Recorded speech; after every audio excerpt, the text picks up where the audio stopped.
जय श्री कृष्ण बधाने ने जय माताजी। तो आजनु मारू बपोरनु जमवानुं छे बटाका सरगवानुं शाक छे, रोटली छे, जयपुरी पुलाव बनाव्यो छे, दही छे। तो हवे आपणे सब्जीनी तैयारी करी दईए। लगभग 250 ग्राम जेटली सरगवो लीधो छे ए आ रीते छाल काढी अने एने तैयार करी देवानुं छे।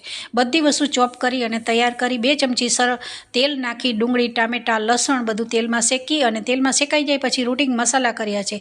पछी सरगवो नाखी दीधो छे अने बटाकाई नाखी दीधा छे। 1 वाटकी पाणी नाखी अने लगभग 20 मिनिट सुधी धीमी आंच पर आ शाक तैयार थई गयुं छे।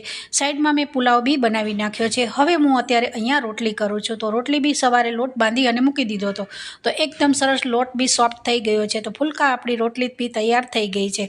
हवे आपणे आ रोटली उपर थोडुं एवुं घी लगावी दईशुं। तो आ छे बपोरनुं गरमा गरम शियाळानी सीजनमां आ एक भाणुं कम्प्लीट तैयार थई गयुं छे। आथेला मरचा छे, दही छे अने जयपुरी पुलाव छे। जयपुरी पुलावनो विडियो तमारे आखो जोवो होय तो जरूरथी विधि किचन ने सब्सक्राइब करजो। तो बधाने जय श्री कृष्ण।